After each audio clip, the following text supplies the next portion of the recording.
Today we will go through some high-res monster battles in studio, using high-resolution cameras as well as pixel shift and AI tools. We will talk about how important high-resolution really is and why you probably do not need a high-resolution camera anytime soon. In fact, based on my experience, if you do not deal with billboards or high fashion shoots destined for massive print displays in shopping malls, there's really no need for and you shouldn't really want a high-resolution camera. In today's world, we can categorize cameras as good and very good, with 24 megapixels being more than sufficient for the vast majority of commercial and artistic projects. You shouldn't obsess over pixel count because that number does not accurately represent your hardware's resolution capabilities. Instead, you should be looking at the resolution capabilities of your whole optical system, which is typically measured in line pairs per millimeter. You might have come across this term in some lens test, and it is very tricky as there is so much more to it than only one value. It's worth noting that a subpar lens will have a detrimental effect on your overall resolution, but even a top-notch film-grade lens can do it as well, despite delivering beautiful images.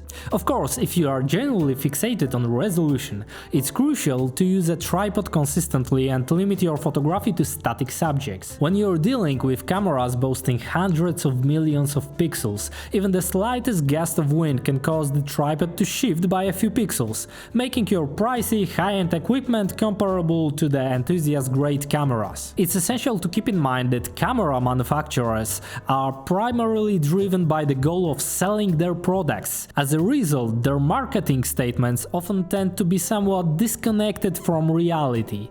You will frequently encounter claims like 20 million pixels, but beneath the surface, the sensor might actually consist of 5 million red pixels, 5 million blue pixels and 10 million green pixels. If you've heard of the Bayer color filter, you probably know what I'm talking about. When we count pixels, we're counting those that aren't fully capable of capturing the entire spectrum of colors. They are arranged in a grid pattern that requires additional interpolation and anti-aliasing processes to generate the final full color output. That's a big deal for designers and scientists working in that field, which is why you often come across discussions about custom pixel pattern formulas such as Fuji's X-trans sensors. Now let's shift our focus away from the nitty-gritty science and take a look at something tangible. Meet the Canon5D Mark II. A camera that's been around for 15 years, sports a 21 megapixel sensor and was once a workhorse in the photography industry. Not too long ago, this camera was more than capable of producing images suitable for large commercial posters, and even the fashion industry found its resolution quite satisfactory. Keep in mind that in the past decade most cinemas you visited have been projecting digital masters in Full HD resolution, which is just 2 megapixels mind you. What truly matters is linear resolution. As the linear resolution increases, the number of pixels needed grows exponentially. For example, if you aim for an image with twice the linear resolution, you will require 4 times as many pixels. I've intentionally selected a range of devices with varying price points and capabilities. First up, we have the Hasselblad H5D, a camera that's been around for a decade but still holds its own in the middle format category. Its clear rival in this showdown is the Sony A7R, which currently boasts the most resolution-packed full-frame sensor with the most horrible multi-shot high-res mode that you can find in modern cameras. Speaking of multi-shot functionality, we also have a representative from the Micro Four Thirds world, the Lumix G9, which offers a slightly more robust multi-shot feature. In the middle of the pack we've got the Canon5D Mark II, as mentioned earlier, and the Fujifilm X-Pro1 with its 16 megapixels X-trans sensor. The highlight might also be the Mamiya RZ67 II. Not too long ago it was regarded as a pinnacle of photography technology. Surprisingly, even in today's digital era, countless high-profile fashion shoots continue to rely on these 40-year-old middle-format marvels, proving that their timeless quality endures. And of course, no comparison would be complete without throwing in a smartphone, because let's face it, we all want to justify our new camera purchase decisions, right? To test our cameras, I set up a basic scene with continuous lighting and invited my friend Zuzana to the shoot. First set of images features a wide view capturing various textures in the background. For each camera I took multiple pictures with focus set on model's face and then on the background. Then I made some handheld portrait shots and changed the location to the studio environment with flashlights. The multi-shot high-res functionality was used only with the initial photos taken with a tripod, as no camera in this setup supports the handheld multi-shot feature and you cannot use it with mechanical shutter used during studio part of the experiment. I maintained mostly identical parameters for all the cameras. In the case of G9, X-Pro1 and mobile phones, the depth of field in the wide shots was high enough so that both model and the background had perfect sharpness. Of course, the lens I used varied, and they were not always the best the money can buy. Nevertheless, this approach allows us to gauge whether the optics significantly limit the perceived resolution. All the images we'll be looking at have zero noise reduction and zero sharpening applied. It's common in various YouTube comparison videos to show images as they are just after import, but both Lightroom and Capture One have set up default values higher than 0 for different camera models, and for instance, in case of Sony cameras, there is much more sharpening applied at default than in case of a Hasselblad file. Additionally, the effectiveness of sharpening varies across different RAW formats. In this video though, we want to look at the vanilla RAW rasterization process to see what the camera had actually captured. So let's start off with the A7RIV. Although it's a 5 years old camera, the newest model from that lineup has the exact same sensor and image quality, making it still Sony's state-of-the-art high-resolution body. In the opposing corner we've got an 11 years old Hasselblad with basically the same pixel count. Let's look at the background details in wide shots. It's evident that the image from Hasselblad has a little more sharpness but is noisier, and it contains more chromatic aberration, albeit in both cases levels are quite satisfactory. Even though it's a proof that Sony could be slightly sharper with better lens, it's up to you to decide if Sigma Art step down to f5.6 is not sharp enough for your needs and budget. Both cameras give great results, with Sony's being much more versatile device with modern functions and autofocus, but Hasselblad has one of the best color science you can find in modern cameras. Sony with top performing lens should easily achieve levels of Hasselblad, but it's still interesting to see a decade-old plus hardware outperforming Sony's flagship.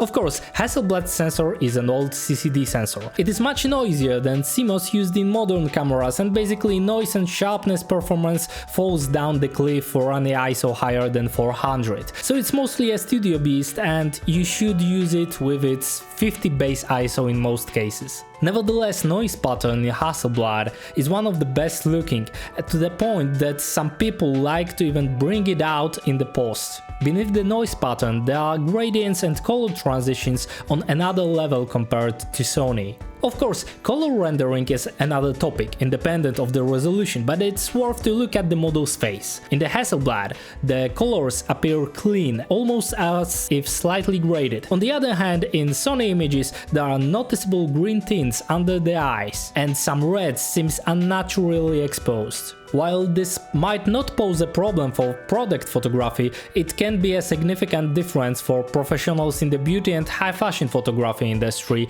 where post-processing matter a lot. Going back to resolution topic, let's not forget that Sony has a multi-shot functionality, and indeed it made a huge difference. Multi-shot is not always the golden solution, because it's very hard to maintain shake-free environment even with a tripod. Dealing with sensor shifts calculated in microns and capturing multiple images means that even a slight disturbance, such as gust of wind or a passing truck on a street, can compromise the entire process. In this case it kinda worked, but I know from practice that a huge amount of such images will result in some small scale artifacts due to incorrect sensor alignment. And obviously you can see it on the model's face because that's a moving subject. So multi-shot is usable only in product photography and you cannot use it with flash, so it's often the case that you need need to use longer shutter speeds, demanding even lower margin of error. So we've seen a multi-shot high-resolution image, but what about AI upscaling? We'll be using the standard Lightroom Enhance feature for this purpose. As a professional AI researcher and a photographer, I must say that Adobe's models are one of the best despite being very simple in its parameterization. There are multiple alternatives, as for instance Topaz products that seems to be everywhere in the ads nowadays, but its performance is lacking. It's lacking so much that I would assume that they are not even trying to aim these products at professional photographers. We can compare Lightroom Enhance and Topaz Photo AI later in this video, and hopefully it won't be as horrible for Topaz as it usually was in my other experiments with their products. So looking at the files generated by Lightroom, this is a mixed bag. First thing is that the feature seems to have bigger impact on the lower res RAWs, where improvement is quite huge. Because of that, you can find various levels of upscaling artifacts, which in the AI field are known as hallucinated elements. This means that AI tried to recreate elements of the image that was never there. Sometimes this is just a texture and the outcome is quite nice. Other times you have, for instance, badly colored microelements, as AI probably wrongly probed chromatic aberration as a real color content of the scene. You can see this here in the Canon5D upscaled RAW. If this is not a product photography, this won't be a problem, but unfortunately this will have bigger impact on human faces. Here you can see strange type of textures created on the skin that is unacceptable for fashion and beauty. Thankfully, as the quality of base image grows, the amount of AI negative impact is tuned down, with AI upscaled image being very good overall, despite still not being as good as multi-shot feature. Keep in mind though that you can use AI in every situation where you cannot use multi-shot, and that's a huge advantage. Overall, AI is a good tool for post-processing. The thing is that AI is not always perfect in discriminating visual content from noise. In the Hasselblad case, you can see that the noise has been amplified, and we would not want that. Now let's quickly look at the Topaz product and use it with our Canon RAW. This company is currently bombarding us with its Recover Faces feature. This function is perfect for changing the model's face into AI-generated Barbie face. I can see that it may be beneficial for digital marketing officer that can one-click improve visual pop-up effect for some Instagram content. Unfortunately, this effect is completely not acceptable for professional photographers, as it does not improve the face, it changes it completely. So not dwelling further in this trick, let's switch to super res only. And here we can easily see that this AI model is hallucinating content a lot. It generated like 2 times more eyelashes elements that seems normal. The problem is that their models are not only adding new elements, but also changing the character of the elements that are blurry but otherwise seem okay. Let's just look at the text in the background. Texts are completely destroyed, and unfortunately their preserve text function won't help you neither. It's just not a tool for photographers, because after using any of the function you have to pixel peep the image in search for any errors. So we've seen some images from high-end hardware with 60 plus megapixels. Now let's look at 3 times less. Sony's image will serve as a baseline, and we have images from Canon5D, G9 and X-Pro1. The difference in details is visible. Especially Sony and Canon5D both had the same parameters and lens. Interestingly, Canon5D is the oldest from the bunch and has better image quality than G9 and X-Pro1. One can make a good argument to point out that G9 has a micro four thirds sensor and has mediocre zoom lens attached, and X-Pro1 is just a 16 megapixel camera. Nevertheless, Canon5D is 16 years old and is the cheapest hardware by huge margin.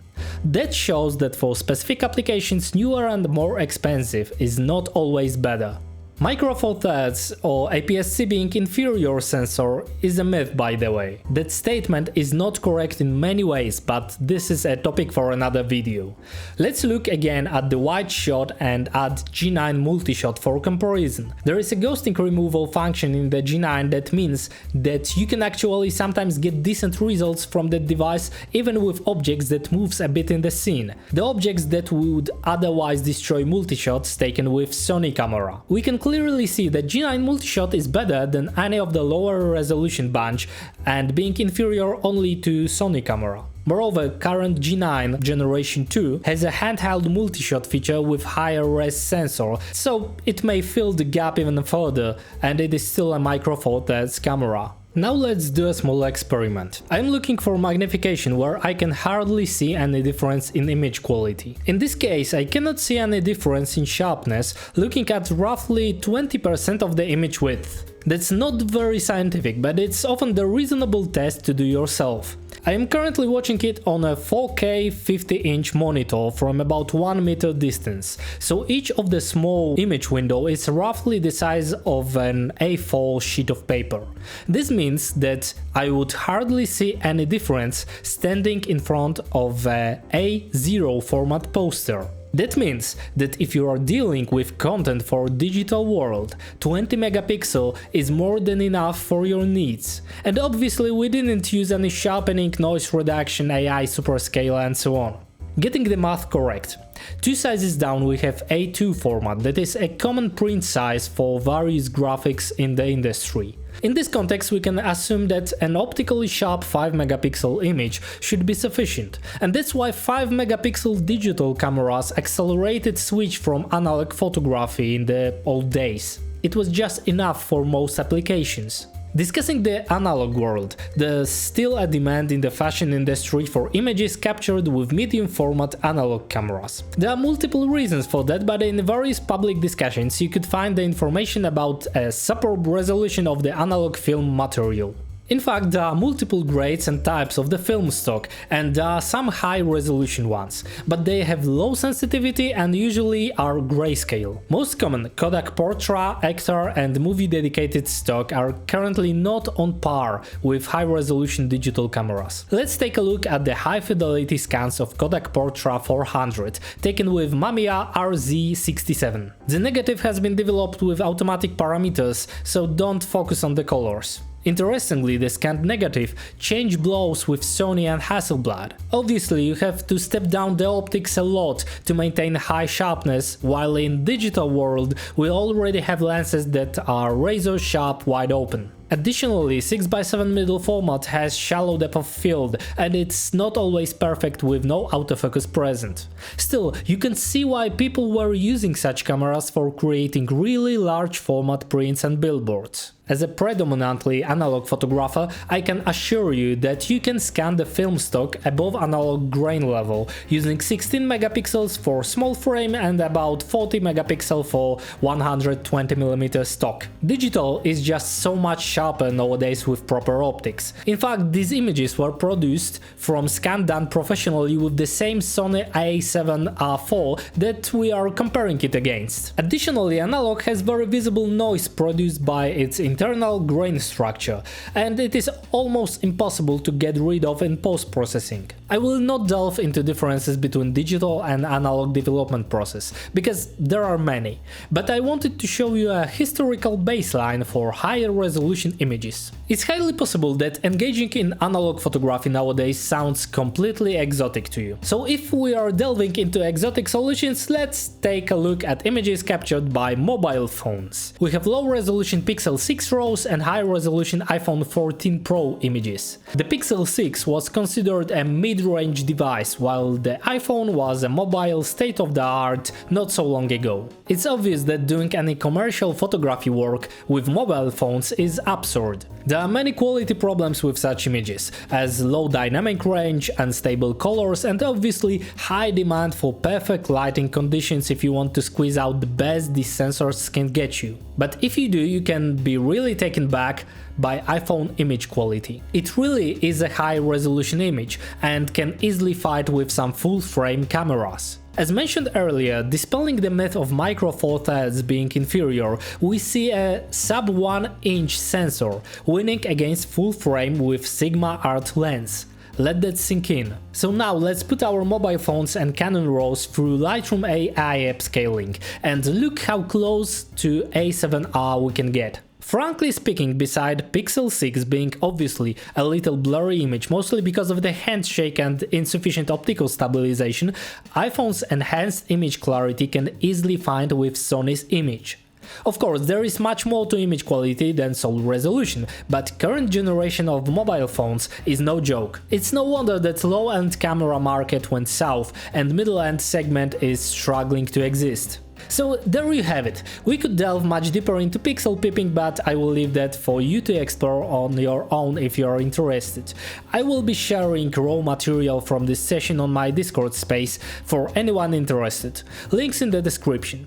Don't subscribe if you didn't like this video, but if you do, I will be doing some new videos with real working sessions soon on this channel. Have a nice day and see you soon.